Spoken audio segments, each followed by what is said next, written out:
Hello भाई, नमस्ते, इस्लाम, सत श्री अकाल, जय श्री राम। कैसे हैं आप लोग? आशा करता हूँ जहाँ भी होंगे सुरक्षित और खुशहाल होंगे। जैसा कि मैंने आपको पहले कहा था कि ये वीडियो पाकिस्तानी के ऊपर होगी। इन भैन के लोड़ों की ली भी बहुत टाइम हो गया। ये हरामज़ादे चाहे इंटरनेशनल लेवल पे, चाहे इनकी सरकार हो, चाहे इनकी मीडिया हो, चाहे इनके यूट्यूबर्स हों, रोज़ ही अपनी बेइज्जतियाँ करा रहे हैं। लेकिन जहर उगलना जो हिंदुस्तान के खिलाफ ये लोग बंद नहीं कर सकते। अफसोस की बात ये होती है कि कुछ यहाँ के लोग हैं जो इनके देश को सेकुलरिज्म जो है वो महान मानते हैं। खैर, ऐसे लोगों की भी गांड टूटेगी और इनकी भी टूटेगी। लेकिन वीडियो शुरू करने से पहले मैं दो बातें जो सामने आई हैं। पहली बात तो ये है कि जो एक और एक्टर हैं समीर शर्मा, जिन्होंने अभी कहा जा रहा है कि उन्होंने भी सुसाइड किया है। एक बात ये सामने आई है कि सुशांत केस, दिशा केस और समीर शर्मा का केस जो है वो टीवी एक्टर जो है, एक्टर थे माफ़ कीजिएगा, इन तीनों का केस जो है इंटरकनेक्टेड है। और तीनों को ही कूपर हॉस्पिटल में लेके गया है, ले जाया गया था। और क्या कहते हैं, जिस तरीके से सुशांत की डेथ हुई है सेम की सेम वैसे ही डेथ जो है समीर शर्मा की हुई है वही। लेकिन अभी भी वो भी मिस्टीरियस है, किसी को नहीं लग रहा वो सुसाइड है, लेकिन डिक्लेयर उसको सुसाइड ही किया जा रहा है। अब देखते हैं क्या होता है, क्योंकि तीनों केस आपस में जो है इंटरकनेक्टेड है। अब देखते हैं आगे कहाँ तक बात जाती है। उधर ईडी से 9 घंटे की पूछताछ के बाद रिया ने अभी भी संपत्ति का ब्यौरा नहीं दिया है, अभी भी नहीं दिया है। उधर से इनको कोर्ट ने तो मना कर ही दिया था कि हम इनकी सिक्योरिटी नहीं बढ़ाएंगे और सिक्योरिटी बढ़ाने की परमिशन नहीं देते हैं। इनके वकील ने पिटीशन डाली थी कि इनकी सिक्योरिटी बढ़ानी चाहिए रिया चक्रवर्ती की, लेकिन उन्होंने मना कर दिया। दूसरी तरफ जो प्लेन का हादसा हुआ है, जहाँ पे बताया जा रहा है कि एयर इंडिया का जो विमान क्रैश हुआ है वहाँ पे 18 लोग अपनी जान खो चुके हैं, जिसमें पायलट और को पायलट भी शामिल था, जो कि बहुत दुखद ये हादसे हैं। और अगस्त जो अभी महीना शुरू ही हुआ है, वहाँ पे हमें बम ब्लास्ट देखने को मिल गए हैं, कुदरत का कहर देखने को मिल रहा है, प्लेन क्रैश हो रहे हैं। बड़ा ही गंदा महीना है ये। खैर, टाइम वेस्ट ना करते हुए सीधा पाकिस्तान में पे आता हूँ। इन हरामजादों की हरकत आपने देखी। पहली बात तो इन्होंने नक्शा पास किया। नक्शा इन्होंने कह दिया कि अब से हमारा ये नक्शा होगा, जहाँ पे जो कश्मीर है इन्होंने इसको अपना हिस्सा दिखाया है और दूसरे पार्ट को दिखाया है illegally occupied Kashmir by India. इन्होंने ये लिखा है, जहाँ का पूरे दुनिया ने खंडन किया है इस नक्शे का। कोई मुस्लिम कंट्री भी सिवाय टर्की के, कोई मुस्लिम कंट्री भी इनके साथ नहीं है। हाँ, चाइना है। चाइना ने कहा है जो इंडिया ने 370 धारा का जो हटाई थी वो इलीगल कदम था। लेकिन इन हरामजादों को बताएं कि ये जनता को जो गुमराह करने का जो काम करते हैं अपने देश की जनता को, और ये नक्शा पास करके बड़ा ही महान काम कर रहे हैं जिसका कोई भी रिजल्ट नहीं निकलने वाला। सबको पता है, पूरी दुनिया जानती है। तुम्हारे प्रधानमंत्री को नंगा खड़ा होना पड़ता है इंटरनेशनल कोर्ट्स में, बहन के लड़ो। तुम्हारे देश को नंगा खड़ा होना पड़ता है। क्यों तुम लोग ये हरकतें करते हो? पूरी दुनिया तुम्हें आतंकवादियों के नाम से जानती है। तुम जो भी कदम उठाओगे ना बेटा, वो इलीगल ही होगा।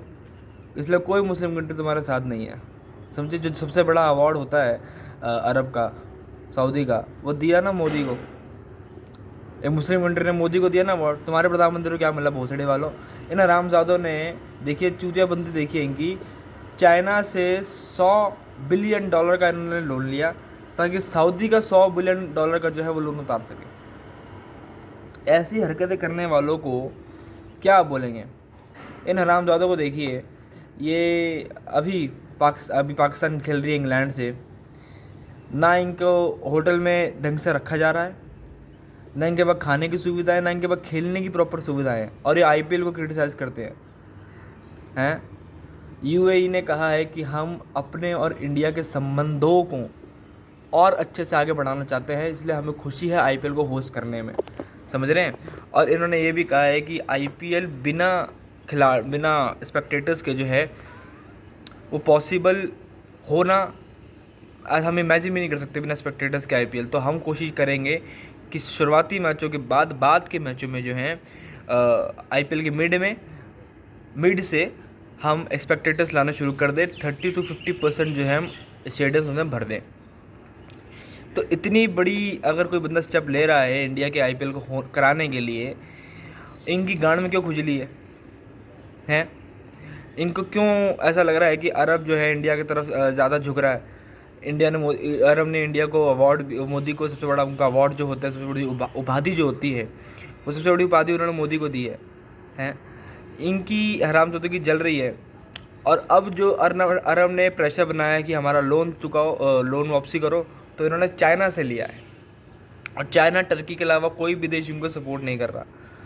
ऊपर से इन्होंने राम मंदिर क्रिटिसाइज़ किया कि राम मंदिर हम बनाए, राम मंदिर क्यों बन गया, ये बन गया, वो बन गया। इन हरामजादों तो पूछो, सेकुलर मुल्क जो अपने आप को कहते हैं भोसड़ी वाले, इन हरामजादों ने पहले तो कहा था कि मंदिर बनेगा, वहाँ मंदिर बन रहा था तो कंस्ट्रक्शन रोक दी। पाकिस्तान में गुरुद्वारे को तोड़ने की प्लानिंग हो रही है, जैसे मैंने आपको वीडियो में बताया था कि अब ये गुरुद्वारा तोड़ रहे हैं, वहाँ पे मस्जिद बनाएंगे। तो इनका कौन सा सेकुलर मुल्क हैं? बहन के लौड़ो तुम्हारे यूट्यूबर्स, मैं अभी भी आपको बता रहा हूँ, 3-4 यूट्यूबर्स के आप देखेंगे वो इंडियंस के ऊपर वीडियो बनाते हैं और इंडिया को इतना सपोर्ट करते हैं। इनके यूट्यूबर्स रिएक्शन देते हैं मोदी की स्पीच का, मोदी वर्सेस इमरान खान, कौन अच्छा प्रधानमंत्री है। इनके देश के यूट्यूबर्स जो हैं, जो थोड़े बहुत समझदार भी होंगे, इमरान खान को जो गालियाँ निकालते हैं जी, जो गालियाँ निकालते हैं, और मोदी से कंपेयर करके निकालते हैं, मोदी से कंपेयर करके निकालते हैं। आप वो उनकी हालत देखें ज़रा। ये जाकिर नायक को सपोर्ट करने वाली कौम जो है, मैंने आपको काफ़ी बार ऐसा हुआ है, आप कभी देखेंगे, वीडियो सर्च मार के देखिएगा यूट्यूब पे भी, जाकिर नायक वर्सेस सतगुरु। तो जो पाकिस्तान के समझदार मुस्लिम्स हैं, उन्होंने कहा है कि जाकिर खान चूतिया है, हम सतगुरु को सपोर्ट करते हैं। ये कमेंट्स आप जाके पढ़ के देख सकते हैं, वहाँ पे काफ़ी लोग सतगुरु को सपोर्ट करते हैं। ये इमरान खान, ये जिहादी सोच रखने वाला, इनकी मीडिया इतनी चूतिया है, लेकिन कुछ जो मीडिया के अच्छे लोग हैं, साफ कह दिया है कि इमरान खान से बच के देश नहीं चलाना है। 100 अरब का जो इन्होंने, $100 का जो इन्होंने, 100 करोड़ मतलब $1 मिलियन का जो इन्होंने लोन लिया है चाइना से, उन्होंने कहा चाइना इसके बदले जो है पाकिस्तान पे कब्ज़ा भी कर लेगा तो इमरान खान कुछ नहीं कर सकता। ये इनकी मीडिया की एक बड़ी अच्छी जर्नलिस्ट हैं, उनकी वर्डिंग्स हैं। इनके बैठे एक्सपर्ट जो हैं सब फ्लॉप, कुछ भी नहीं करते, नाम के एक्सपर्ट हैं वो लोग। पहले कहते थे राफेल नहीं आ रहा, राफेल नहीं आ रहा, अब जब राफेल आ गया तो फिर राफेल का मजाक उड़ाने लग गए। खुद के पास कुछ है नहीं, माँ के लोड़ों के पास। इन हरामजादों की ये सड़क पे नंगे नाचने वाली कौम जो है पाकिस्तानी, मेरी बात सुना हरामजादों, रंडी के बच्चों, तुम्हारी आदत है क्या इंडिया से गाली खाने की रोज़? हैं, जैसे तुम्हारा शाहिद अफरीदी भोसड़ी का रोज़ गालियाँ खाता है, रोज़ गालियाँ खाता है बहन के लड़ो। ये शाहिद अफरीदी और गौतम गंभीर का जो चलता रहता है, आपको पता होगा, शाहिद अफरीदी और गौतम गंभीर का जो आपसी में एक चलता रहता है, ये जब रिटायरमेंट से पहले भी ये इनका यही बिहेवियर था दोनों का, और अभी भी है। लेकिन एक गौतम गंभीर के ख़िलाफ़ जो बोलता है ये शाहिद अफरीदी भोसड़ी के, कितने परिवारों की जिम्मेदारी ले रखी है गौतम गंभीर ने, तुम्हें पता है?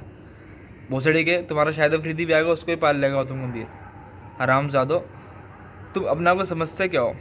इनकी नाम की एक NGO खोल रही है इसने, एक फाउंडेशन है शाहिद अफरीदी फाउंडेशन, और नाम की फाउंडेशन है, कुछ भी नहीं है उसके अंदर, सिर्फ पैसे खाने की काम करते हैं। इनकी फाउंडेशन के ऊपर मनी लॉन्ड्रिंग का केस हुआ, ये पैसा जो है ये इधर का उधर करते हैं, माने आप, काले पैसे को ये सफ़ेद करते हैं। ये इनकी फाउंडेशन के ऊपर इल्ज़ाम लगा है, और बड़े बड़े टेररिस्ट ऑर्गेनाइजेशन से शाहिद अफरीदी के लेन देन है। लेकिन इन हरामजादों को कौन समझाए कि तुम आतंकवादी हो? भोसड़े वालों, तुम्हारे देश भी आतंकवादी है, तुम्हारे देश को चलाने वाला भी आतंकवादी है।